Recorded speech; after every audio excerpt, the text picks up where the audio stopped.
예, 귀한 찬양 감사합니다. 우리 찬양대회 한 번 더 뜨겁게 박수 부탁드리겠습니다. 감사합니다. 예, 우리 앞자리까지 꽉 차가지고 이렇게 하니까 너무 좋네요. 너무 애쓰셨습니다. 너무 수고 많으셨습니다. 우리 한 번 더 뜨겁게 박수 부탁드리겠습니다. 감사합니다. 우리 옆에 분하고 뒤에 분하고 인사하겠습니다. 참 잘 오셨습니다. 우리 같이 인사하겠습니다. 예, 우리 한 번 더 인사하겠습니다. 큰 은혜 받으시기 바랍니다. 예, 우리 마지막으로 인사하겠습니다. 말씀 붙잡고 승리합시다. 우리 같이 인사하겠습니다. 예, 잠깐 기도하겠습니다. 좋으신 하나님 감사합니다. 오늘도 말씀 듣고자 예배드리고자 우리의 삶을 하나님 앞에 올려드리고자 주님 앞에 나왔습니다. 우리 인생이 헛된 세상의 욕망만을 위해 살아가는 인생이 아닌 주님이 왜 나를 이 땅에 오게 하셨을까? 삶의 목적이 우리 주님을 위한 삶의 목적으로 바뀌어지는 은혜가 있도록 오늘 이 시간 말씀을 통해 말씀하시고 나를 향한 하나님의 계획이 무엇인지 발견하는 은혜의 시간이 되도록 인도해 주옵소서. 감사하고 예수님의 이름으로 기도드리옵나이다. 아멘. 지난 우리 부활주일에 우리 일신교회는 세 분이 세례를 받으셨죠. 지난주에 혹시 주보에 우리 세례 받은 분들 간증이 이렇게 짤막하게 이제 실렸었는데요. 혹시 보신 분들 계실 줄 압니다. 저는 그 짤막한 그 간증을 보면서 참 많은 감동을 받았어요. 근데 그 이유 중에 하나는 세례 교육을 받기 위해서 말씀을 듣다가 내가 교회 울타리에 왔구나 라고 하는 확신이 드셨다라고 하는 얘기죠. 남편을 여의셨거든요. 근데 하나님이 교회에서 세례를 받으시는데 바로 하나님이 울타리가 되시겠다. 여러분, 남편이라는 말은 husband라고 하는 말이죠. house라는 말이고요. 가정에 band라고 하는 말은 울타리란 말입니다. 하나님이 친히 울타리가 되어주시겠다. 저는 그 간증을 그냥 보지 않았어요. 제 마음에 큰 감동이 있더라고요. 또 한 분은 교회 처음 나왔는데, 일신교회 평생 불교를 믿으셨는데 세례교육을 받다가 내가 죄사함을 받았구나 라고 하는 확신이 생겼다는 거죠. 여러분, 이것이 우리가 사모하면서 말씀 들을 때 나타나는 하나님의 은혜입니다. 그래서 말씀 듣는 게 굉장히 중요한 겁니다. 어떤 마음으로 하나님의 말씀을 듣는가, 그것으로 인해 내 인생이 바뀔 수가 있는 겁니다. 성경은 우리에게 말해요. 죄 가운데 있는 영혼은요, 죽은 영혼이라고 그럽니다. 여기 봄나무에서 가지가 잘려 나왔어요. 그러면 당장은 푸릇푸릇하지만 곧 죽을 거예요. 마찬가지죠. 우리가 죄 가운데 있을 때 하나님으로부터 끊어진 거거든요. 그러니까 실은 우린 죽은 겁니다. 영원히 지옥의 자녀가 된 건데, 그런 우리가 살아나는 비결, 죽은 우리의 영혼이 살아나는 비결이 어딨나? 성경이 말씀하는 거예요. 하나님 말씀이 들려질 때라는 거죠. 로마서 10장 17절에 보면 그래서 이렇게 말하는 겁니다. 그러므로 믿음은 어디에서 나오는 거예요? 들음에서 생기는 겁니다. 내가 믿어야지 한다고 믿어지는 게 아니고 말씀을 들을 때. 근데 그 들음은 뭐냐면 그리스도의 말씀으로 말미암았느니라 말씀합니다. 그냥 잘 살아보세요 이런 얘기 듣는다고 믿음이 생기는 게 아니고, 인간의 말이 아니에요. 생명의 말씀을 듣기 시작할 때 내게 믿음이 생겨지게 되는 거죠. 그래서 요한복음 5장 25절에서 이렇게 얘기합니다. 죽은 자들이 하나님의 아들의 음성을 들을 때가 온다. 근데 지금 바로 이때다. 듣는 자는 어떻게 돼요? 살아나리라. 우리는 영적으로는 죽은 영혼이었는데 말씀이 들려질 때 그 영혼이 살아난대요. 살아나는 정도가 아니죠. 요한복음 11장 40절에 보니까 내 말이 내가 믿으면 하나님의 영광을 어떻게 해요? 보리라. 아까 우리 장로님 참 멋진 기도하셨죠. 손바닥만한 믿음인데, 그런데 그 손바닥 믿음이 엄청난 구름기둥으로 바뀌는 그런 역사가 일어나는 거죠. 하나님의 영광을 보리라. 여러분, 우리가 하나님의 영광을 보려면 주의 말씀이 내게 임해야 됩니다. 그럴 때 내 심령이 살아나는 거예요. 이 어두운 세상, 이 험악한 세상, 이 세상 속에서 살아갈 힘과 용기를 얻게 되는 거죠. 오늘 말씀이 제2의 오순절이라고 불리는 말씀입니다. 제2의 오순절. 여러분, 그렇다면 제1의 오순절이 있다는 거 아니겠어요? 제1의 오순절은 언제냐면 마가다락방에 성령님이 임하셨을 때, 그래서 제자들이 성령 받고 주의 복음을 증거하기 시작했을 때, 바로 그때가 제1의 오순절입니다. 그런데 그 제1의 오순절의 사건에서 우리가 꼭 주목해 보아야 될 말씀이 있어요. 그게 뭐냐면은 사도행전 2장 4절이에요. 사도행전 2장 4절에 보면 그들이, 그 다음 뭐예요? 예, 거기 굉장히 중요한 단어가 스쳐 지나가는 단어 하나 있어요. 그게 뭐냐면 그들이 다예요. 다. 거기 있었던 120명의 사람 모두가 성령의 충만함을 받고 성령이 말하게 하심을 따라 말하기 시작했다. 여기서 중요한 말씀은 그들이 다예요. 다. 일부가 아니에요. 전부가입니다. 거기에는 믿음 좋은 사람도 있었을 거고 거기는 믿음 없는 사람도 있었을 거예요. 요한처럼 그렇게 주님의 사랑을 받았던 사람도 있을 거고, 베드로처럼 충동적인 사람도 있었을 거고, 도마처럼 의심 많은 사람도 있었을 거예요. 그런데 그들이 다 성령 받은 거예요. 이게 왜 이렇게 중요한 거냐면 제1의 오순절 사건으로 유대 공동체에 교회가 생긴 거예요. 교회가. 하나님의 계획은 교회거든요. 교회가 어떻게 생겼냐면 성령님이 거기 있는 모든 사람에게 임할 때 교회가 생긴 거예요. 그래서 제1의 오순절이 그렇게 중요한 거예요. 사실은 거기에 핵심이 있습니다. 그런데 오늘 이 제2의 오순절도 똑같아요. 사도행전 10장 44절에 보시면 베드로가 이 말을 할 때 성령이 어떤 사람에게요? 모든 사람이에요. 모든 사람. 모든 사람에게 성령이 내려오신 거예요. 일부가 아니에요. 전부에게 성령님이 오신 겁니다. 그래서 거기 이방인의 공동체에 교회가 세워지는 거예요. 여기서 우리가 알 수 있는 게 있죠. 교회가 시작될 때 유대인의 공동체도 그렇고 이방인의 공동체도 그렇고 교회가 시작될 때 어떤 역사가 있었냐면 성령이 오셨어요. 저희 일신교회에도 성령이 임하시기를 주님의 이름으로 축복합니다. 성령이 오셔야 내 인생이 달라지는 거예요. 실은 내 힘으로 이 땅 살 수 없는 거예요. 성령님 나를 이끌어 가셔야 되는 거죠. 우리가 성령으로 새롭게, 우리가 이게 올해 우리 기도 제목이잖아요. 뭐 어떻게 하면 성령으로 새롭게 되는가? 어떻게 하면 성령이 오시는가? 어떻게 하면 내 인생이 완전히 달라질 수 있는가? 오늘 여기 말씀에 나와 있어요. 사도행전 10장 44절을 보시면은 베드로가 이 말을 할 때 성령이 그 다음 뭐예요? 말씀 듣는 사람에게 내려오신 거예요. 여러분, 성령은 혼자 일하시지 않습니다. 성령님은 독단적인 영이 아니세요. 요한복음 1장 1절에 보면 태초에 말씀이 계셨다 그랬잖아요. 이 말씀이 하나님과 함께 계셨으니 함께 계셨다 그랬어요. 이 말씀은 곧 누구세요? 하나님이시라 그랬어요. 말씀이 하나님이세요. 다시 말하면 성령님은 독단적으로 일하지 않습니다. 성령님은 말씀과 함께 일하시는 거예요. 그래서 가끔 어떤 분이 내가 기도한다 그래 산기도 한다는 분들이 있는데, 여러분 산기도 1시간 했다면은 1시간 말씀을 봐야 됩니다. 그냥 내가 직통 계시를 받았다 이렇게 얘기하는데 위험할 수 있습니다. 물론 성령님이 내가 길을 가다가도 임하십니다. 내가 잠을 자다가도 임하시고 내가 아침에 일어났는데 성령이 역사할 수 있습니다. 그러나 우리가 1시간 기도했다면은 1시간 말씀 앞에 서야 됩니다. 1시간 산기도 했어요. 그러면 내려와서 그게 하나님의 뜻인지 말씀을 통해 확인해야 됩니다. 그럴 때 성령이 여러분을 사로잡는 은혜가 있게 되는 거예요. 여러분, 그게 진짜 신앙입니다. 성령은 말씀과 함께 일하시는 거예요. 그래서 우리가 어떻게 하면 열매 맺는 인생이 되는 건가? 마태복음 13장 23절에 보면 이렇게 얘기합니다. 좋은 땅에 뿌려졌다는 것은 우리가 좋은 땅과 같은 인생이 될 수 있는 비결은 뭐냐면은 말씀을 들어요. 듣는 게 중요합니다. 듣지 않으면 역사가 일어나지 않습니다. 말씀을 듣고 그 다음 뭐예요? 깨닫기 시작해야 되는 거예요. 아, 그렇구나. 그게 하나님의 뜻이었구나. 아, 하나님이 내게 원하시는 것이 이거였구나. 깨달아요. 그러면 어떤 현상이 나타나냐면 어떤 것은 100배의 결실을 하는 거예요.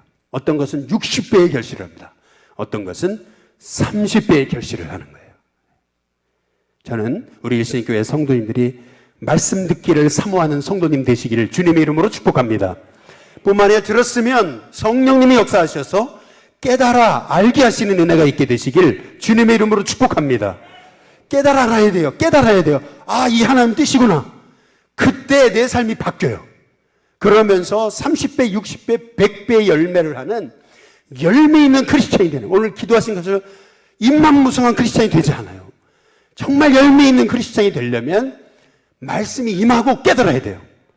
저는 우리 신교회 성도님들에게 그런 은혜가 있게 되시기를 주님의 이름으로 축복합니다. 왜 내게 열매가 없는가? 그 이유는 말씀이 없기 때문에 그래요. 말씀을 깨닫지 못했기 때문에 그래요. 말씀이 깨달아져서 내 삶을 이끌어 가셔야 돼요. 아, 이게 하나님 뜻이구나. 이렇게 살면 되는구나. 깨달아지기 시작할 때 신앙생활이 너무 즐거워요. 여러분, 그런 은혜가 우리 일신교회 가운데 있게 되시기를 주님의 이름으로 축복합니다. 근데 오늘 여기 말씀을 우리가 잘 다시 한번 주목해 보시면 사도행전 10장 44절을 보면은 베드로가 이 말을 할 때 성령이 말씀 듣는 어떤 사람이요? 예, 모든 사람에게 임하시는 거예요. 여기서 모든 사람은 어떤 사람입니까? 모든 사람이 누구예요? 거기 성경에 보면은 이렇게 나와 있어요. 사도행전 10장 24절에 고넬료와 그의 친척과 그의 가까운 친구들이었어요. 근데 여기 잘 보세요. 고넬료는 하나님을 경외하는 사람이었어요. 항상 기도하는 사람뿐만 아니라 경건한 사람이라 그랬어요. 온 유대 백성에게 칭찬듣는 진짜 인격자라 그랬어요. 신앙의 팔방미인. 이런 신앙인이 없어요. 근데 그런 사람에게 성령이 임한 거는 당연한 것 같아요. 그런데 이상하죠. 그의 친척들 다 기도하는 사람이었을까요? 그의 가까운 친구들 다 하나님을 경외하는 사람이었을까요? 그렇진 않았을 거예요. 얼떨결에 고넬료가 가자 그러니까 따라온 사람이 있었고, 또 거기에는 믿음이 반신반의한 사람이 있었을 거라는 거예요. 거기 다 하나같이 초신자입니다, 지금. 그런데 신기하죠? 말씀 듣는 고넬료에게 성령이 임한 게 아니에요. 말씀 듣는 어떤 사람이요? 거기 있던 고넬료, 그의 친척, 그리고 가까운 친구들 모두에게 성령이 임하신 겁니다. 여기 핵심이 있습니다. 그렇다면 우리는 궁금해지잖아요. 아니, 왜 그들에게 성령이 임했을까? 믿음도 부족한데, 초신자인데, 아니, 얼떨결에 쫓아왔는데 왜 모든 사람에게 성령이 임했을까? 성경에 나와 있습니다. 왜 그들이 성령을 받게 됐는지를. 사도행전 10장 33절에 보면 이렇게 나와 있습니다. 우리 한번 같이 한번 읽어보겠습니다. 함께 있습니다. 시작. 이제 우리는 주께서 당신에게 명하신 모든 것을 듣고자 하여 다 하나님 앞에 있나이다. 여기서 중요한 게 우리는이잖아요. 주께서 당신에게 명하신 모든 걸 듣고자 하여. 우리는 지금 다 하나님 앞에 있습니다. 이 말의 의미는 뭐냐면 지금 고넬료가 이런 얘기를 하는 거예요. 내가 당신의 말을 듣고자 내가 여기 있습니다. 이 말이 아니고요. 지금 고넬료가 하고 있는 말은 뭐냐면 하나님의 말씀을 듣고자 여기 있다는 거예요. 그것도 하나님 말씀하신 일부를 듣고자가 아니에요. 하나님이 당신에게 명령하신 모든 것을 듣고자 내가 하나님 앞에 있습니다. 우리가 다 하나님 앞에 있습니다. 그냥 한번 당신 말 좀 들어보고 당신 말이 조금 이해가 되면 내가 순종하겠다고. 당신의 말이 내 환경과 상황에 어느 정도 맞으면 제가 순종하겠다고. 그 얘기가 아닙니다. 일단 들어보고 이 얘기가 아닙니다. 주께서 당신에게 명하신 모든 거예요. 주께서 당신에게 명하신 모든 거.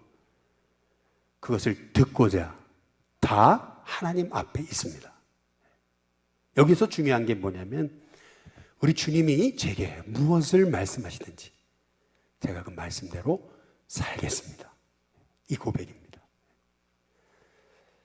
여기에서 왜 고넬료와 그의 친척과 그의 가까운 친구들이 다 성령을 받았는지 알 수 있게 돼요. 그게 뭐냐면 그렇게 하나님 말씀을 향한 경외심, 말씀을 향한 사모함, 그 말씀을 향한 간절함. 아, 이게 하나님 말씀이라면 나는 그 말씀에 생명 걸겠습니다. 그 하나님 말씀을 향한 그 태도, 자세, 여러분 그게 바로 성령님이 임하신 이유였다는 거죠. 우리가 성경을 많이 한다고 성령이 임하시는 게 아니에요. 우리가 오래 신앙생활 했다고 성령이 임하시는 게 아니에요. 우리의 마음이 정말 하나님 말씀을 향한 사모함이 있는가? 정말 이 말씀이 생명의 말씀이라는 확신이 있는가? 여러분, 저와 여러분에게 정말 말씀이 여러분의 삶을 지배하시는 은혜가 있게 되시기를 주님의 이름으로 축복합니다. 저는 요새 우리 일신교회 미래를 위해서 늘 기도해요. 지난주까지 우리가 특세가 있어가지고, 그리고 지난주 금요 철야에, 특세에다가 철야에, 토요 새벽 기도에, 주일 오전 오후 예배까지 제가 다 설교를 했잖아요. 이제 그러다 보니까 정작 주중, 이번 주 설교는 제가 열어보지도 못했어요, 제대로. 그래서 새벽에 설교를 하기 위해서 성경을 딱 펼쳤는데, 이야, 너무나 놀랐어요. 그 말씀이 뭐냐면은, 스가랴서 1장 16절에서 17절인데요. 여호와가 이처럼 말한다. 내가 불쌍히 여김으로 예루살렘에 돌아왔은즉 내 집이 그 가운데 건축될 거다. 그가 다시 외쳐서 말씀하시기를 나의 성읍들이 넘치도록 다시 풍부할 거다. 야, 제가 이 말씀을 보면서요, 하나님의 계획이 우리 일신교회를 다시 풍부하게 주님의 전을 건축시키시고 일으키실 것이라고 하는 그런 하나님의 말씀을 제가 받게 됐어요. 일신교회를 기도할 때마다 실은 이 뒷동산에 여러분 가보시면 너무 아름다워요, 요새요. 그런데 실은 밤이 되면 고양이 천국이거든요. 제 머리 3배나 되는 고양이가요, 그 가까이 가도요 도망치지도 않거든요. 이 남산, 이 명동, 이 남대문 한복판에 이렇게 고양이들이 주인이 돼서 활기치는 곳이라고는 사람들 잘 모르겠죠. 항상 부담감을 가지고 하나님 어찌 가면 좋아요? 어찌 가면 좋아요? 어떻게 하면 좋아요? 기도하는데 하나님 말씀을 주시잖아요. 참 놀라운 것은 제가 일신교회 와서 하나님 앞에 엎드릴 때마다 꼭 그때 필요한 말씀으로 하나님은 말씀하셨어요. 그때마다 하나님 이렇게 하라고 말씀을 통해 말씀하시대요. 저는 우리 일신교회 성도님들이 여러분의 삶이 어떻게 될지 모를 때 성경을 피면 하나님이 여러분에게 말씀해 주시는 그런 은혜를 체험할 수 있도록 이제는 말씀을 피세요. 그리고 말씀 앞에 서세요. 그리고 내게 주신 음성대로 살고자 제가 하나님 앞에 있습니다. 고백하는 인생이 될 수 있기를 주님의 이름으로 축복합니다. 근데 오늘 여기 말씀에서 아주 중요한 게 있습니다. 이게 사실은 핵심이에요. 뭐냐면 베드로가 이 말할 때 성령이 위에서부터 내려왔다라고 말씀하시는데 이 말이 뭐냐는 거예요. 베드로가 이 말할 때 이 말이 뭐냐는 거죠. 이 말이 중요한 거예요. 뭐 잘 살아보세, 열심히 살아보세, 다시 해보세, 뭐 그런 거 아닙니다. 이 말이 뭐냐면요, 십자가의 복음과 부활의 복음이에요. 우리가 지난주 살펴보셨잖아요. 예수님이 십자가에 우리 대신 못 박혀 저주를 받으신 거죠. 내가 받아야 될 저주를 그분이 대신 받으신 거예요. 놀랍게도 십자가의 복음이 증거될 때 우리의 심령에 회개 영이 임하는 거예요. 아, 내가 죄인이구나. 내가 하나님 없이 살았구나. 야, 내가 하나님 앞에 감히 제가 눈을 들고 하나님을 쳐다볼 수도 없는 인생이었는데 예수님의 십자가의 피로 날 용서하셨구나. 깨닫게 되는 거거든요. 그때 우리의 마음속에 찾아오는 마음은 회개의 심령이에요. 하나님 어떻게 살면 좋겠습니까? 근데 놀랍게도 성령님이 말씀하시는 겁니다. 네 죄가 사함을 받았다는 거죠. 근데 놀랍게도 주님은 십자가에 죽으신 것만이 아니고 부활하셨잖아요. 아, 그분이 나와 함께 하시는구나. 여러분, 신앙생활이란 뭐냐면은 내 힘으로 사는 게 아니에요. 신앙생활은 그분의 힘으로 사는 거예요. 그래서 늘 그분을 의지하는 우리의 믿음이 중요한 거예요. 근데 놀랍게도요, 제 1의 오순절에도 똑같아요. 상황이 똑같습니다. 우리 사도행전 2장 37절에 한번 보시면은 그들이 이 뭐죠? 말을 들었다 그랬어요. 마음에 찔리면서 우리가 어떻게 하면 좋겠습니까? 어떻게 살아야 되겠습니까? 지금까지 정말 잘못 살았면 내 인생 잘못 헛살았습니다. 그러는 거거든요. 근데 그 말이 뭐냐는 거예요. 잘 살아보세요. 열심히 살아. 똑바로 살아야. 이게 아니고 그 말이 뭐냐는 거예요. 사도행전 2장 36절에 보면 이거예요. 너희가 십자가에 못 박은 이 예수를 하나님이 주와 그리스도가 되게 하셨다. 놀랍게도 십자가의 복음이 증거되는데 내게 성령이 임하시면서 하나님 이제 어떻게 살면 좋겠습니까? 내가 죄인이었습니다. 나만을 위해 살았습니다. 하나님 은혜를 모르고 살았습니다. 그래서 내 인생이 이렇게 엉망진창이었습니다. 하나님 내 이 죄악된 육신의 삶을 어떻게 하면 내가 새롭게 될 수 있겠습니까? 회개형이 임하는 거죠. 그래서 사도행전 2장 38절에 베드로가 얘기하는 거예요. 우리 다 함께 같이 한번 읽어보겠습니다. 함께 있습니다. 시작. 베드로가 이르되 너희가 회개하여 각각 예수 그리스도의 이름으로 세례를 받고 죄사함을 받으라. 그리하면 성령의 선물을 받으리니. 놀랍게도 성령님이 오시자 내가 할 수 없던 일들이 하게 되는 거예요. 문제 가운데도 소망이 보이고 하나님의 계획에 붙잡히는 인생이 되는 거죠. 저희 외할머니는 교회 나오시기 전에 저희 어머니가 전도하면은 늘 그러셨대요. 니나 믿어라 야. 나는 머리 깎고 중이나 될랜다. 어머니 교회 좀 나가시죠. 니나 믿어 야. 나는 머리 깎고 중 될 거야. 늘 그러셨다. 근데 놀랍게도 저희 어머니가 전도하셔 교회 나오셨네. 어느 날 성령이 임하시니까요. 온 몸이 스탑이 되는. 성령님이 역사하시니까요. 매일 2-3갑 줄담배를 매일 피시던 분이 담배가 끊어져요. 그리고요. 지금 107세신데 여러분 당뇨병 고혈압 아무것도 없습니다. 너무 건강하십니다.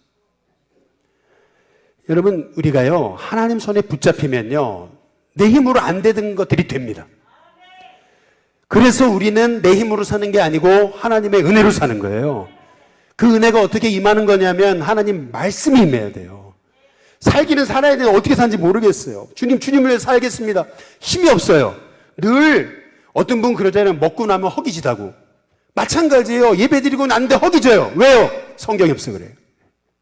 말씀 없이 신앙생활 늘 허기져요. 영적으로 허기져요.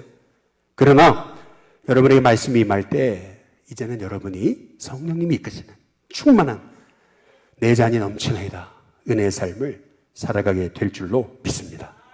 성령이 임하실 때 어떤 현상이 이 이방인의 교회에 나타나게 된 거냐면은 사도행전 10장 46절에 보니까 이는 방언을 말했다. 방언이 터져. 정확히 말하면 방언이 터진 거예요. 그런데 이 방언은 못 알아듣는 방언이 아니고 알아듣는 방언이. 왜요?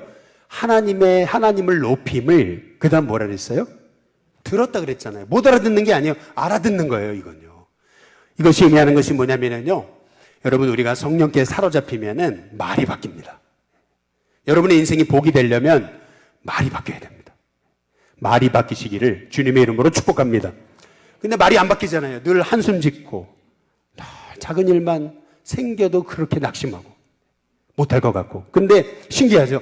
성령님이 내 인생의 주인 되셔서 말씀으로 나를 이끌어 가시니까요. 입술이 달라져요. 찬송하게 돼요. 감사하게 돼요. 나도 모르게 하나님을 높이게 되거든요. 인생이 고달픈 줄만 알았는데 인생이 축제가 돼요. 그게 성령님이 하시는 겁니다. 방언이 터졌어요. 하나님을 높이기 시작해요. 내 인생의 삶의 목적이 달라져요. 그렇게 인생이 복되고 좋아요. 여러분 그런 인생이 될 수 있기를 주님의 이름으로 축복합니다. 그리고 사도행전 10장 48절에 보니까 이렇게 명하잖아요. 베드로가 명하여 예수 그리스도 이름의 세례를 베풀라. 여러분 세례가 뭡니까? 성령이 임하시고 그리고 방언이 터지고 그리고 그 인생이 늘 감사하고 찬송하는 인생이 되니까 세례를 받잖아요. 세례가 뭐냐면요. 세례는 머리에다 물 뿌리는 의식이 아니에요. 그 정도가 아니에요. 세례는 뭐냐면 과거에 난 죽는 거예요.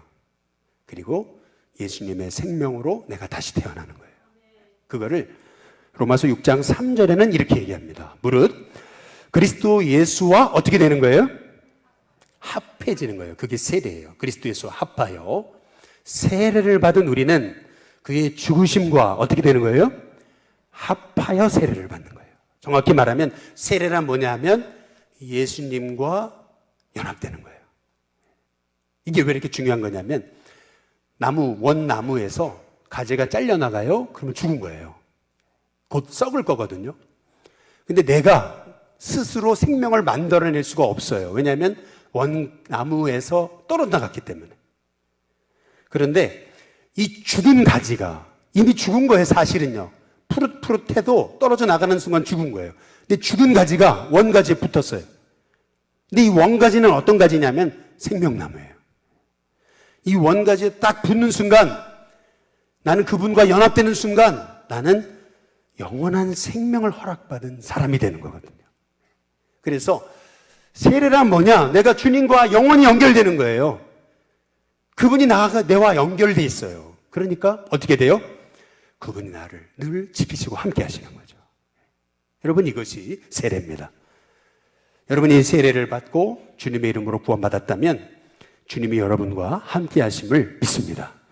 여러분, 그게 세례받은 자가 받는 은혜거든요. 그러니까요, 얼마나 이 신앙생활이 기쁘고 행복해요? 근데 이 생명의 말씀을 지금 여기 한 번 듣고 끝나면 안 되잖아요. 그래서 사도행전 10장 48절에 보니까 이렇게 얘기하는 거죠. 오늘 성경은 이렇게 끝납니다. 사도행전 10장은 어떻게 끝나냐면은 그들이 베드로에게 며칠 더 머물기를 청하니라. 별로 중요하지 않은 말씀 같은데 이 말씀을 기록해놨어요. 이유가 있어요. 그건 뭐냐면 베드로가 좋아서 당신이 좋으니까 며칠 더 같이 있자고 이 얘기가 아니고 평생에 듣던 그 말씀 내게 더 들려달라고.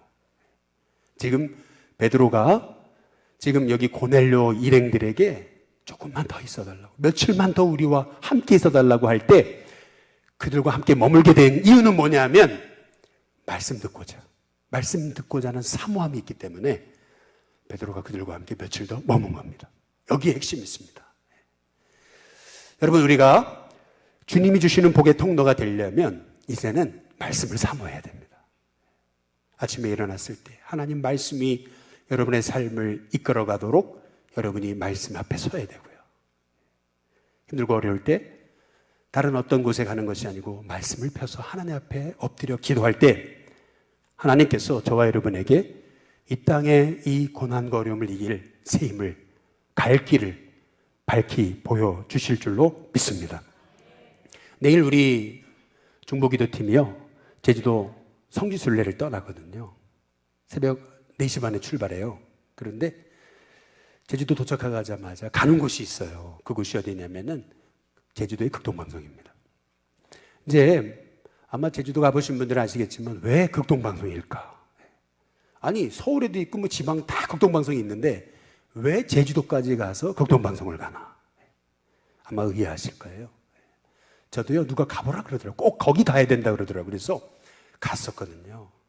갔더니 뭐 그냥 조그마한 시골에 작은 방송국이에요. 뭐 여기 선한 것이 있을까?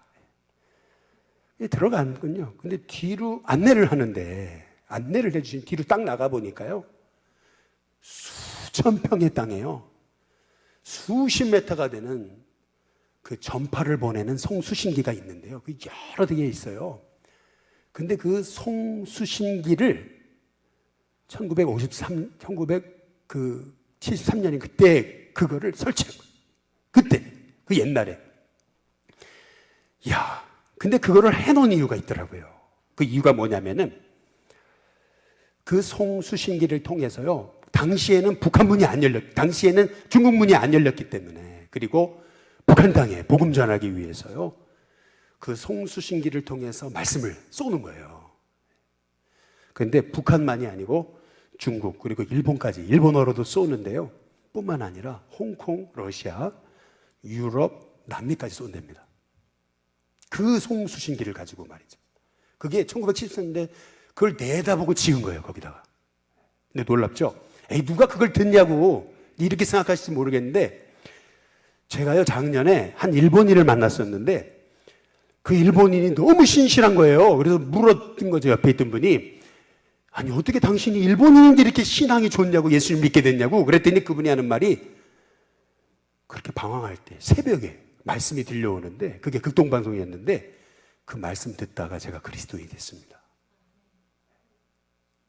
우리 할아버지는 초기 일본의 그리스도인이었는데 너무 고난당하니까 아버지가 나 못 믿게 하려고 교회 교자도 꺼내지 않았는데, 아버지는 아들이 신앙 갖지 못하게 하려고 그렇게 막았는데, 아들이 말이에요, 새벽에 들려오는 우연한 전파 방송을 듣다가 그 영혼이 살아난 거예요.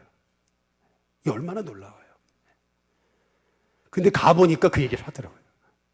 북한 땅에서 지금도 새벽에 이 전파 방송 말씀을 듣고 깨어나가지고 그리스도인이 되는 사람들이 있습니다. 이름은 밝히지 못한다. 그런데 그 중에는요, 아주 고위급 관부들도 많다는 거예요. 여러분, 이게 말씀의 역사예요. 말씀은요, 생명을 살아나게 합니다. 그래서요, 우리가요, 이 말씀을 사모하면서, 이 말씀이 하나님의 음성이라고 그렇게 주의 말씀으로 여기면서 매일 여러분이 성경 앞에 서셔야 됩니다. 그때 여러분의 인생이 정말 내 인생은 늘 영적으로 허기져요. 만족이 없어요. 기쁨이 없어요. 늘 낙심이 가득해. 그런데 말씀이 임하기 시작할 때 저와 여러분에게 하나님이 세상을 이기는 용기와 힘, 넉넉함을 허락해 주실 줄로 믿습니다. 여러분 아마 강아지 좋아하시죠? 여기 강아지 키우시는 분들 많을 텐데, 여러분 셰퍼드 아시죠? 이 셰퍼드는요, 이 독일산입니다. 19세기에 스테파니치라고 하는 사람이 인생을 걸고 만들어내는 그 강아지 종이에요. 그런데 여러분, 이 셰퍼드는요, 이름이 셰퍼드예요. 셰퍼드가 뭡니까? 영어로 셰퍼드잖아요. 목자입니다, 목자. 왜 이 강아지 이름을 목자라고 진 거냐면은, 자기의 임무가 주어지면은요, 생명을 걸고 그 임무를 완수한대요. 주인을 지키기 위해 생명을 걸고 주인을 지켜낸다는 거예요. 충성심, 그 어떤 지혜, 그게 엄청 탁월하기 때문에, 그래서 군대에서 군용으로, 경비견으로, 경찰용으로 쓴다는 거죠. 그런데 여러분 그거 아시잖아요. 우리나라 천연기념물 53호인 진돗개도 엄청 똑똑하잖아요. 그렇죠? 한 번 물면 놓지 않잖아요.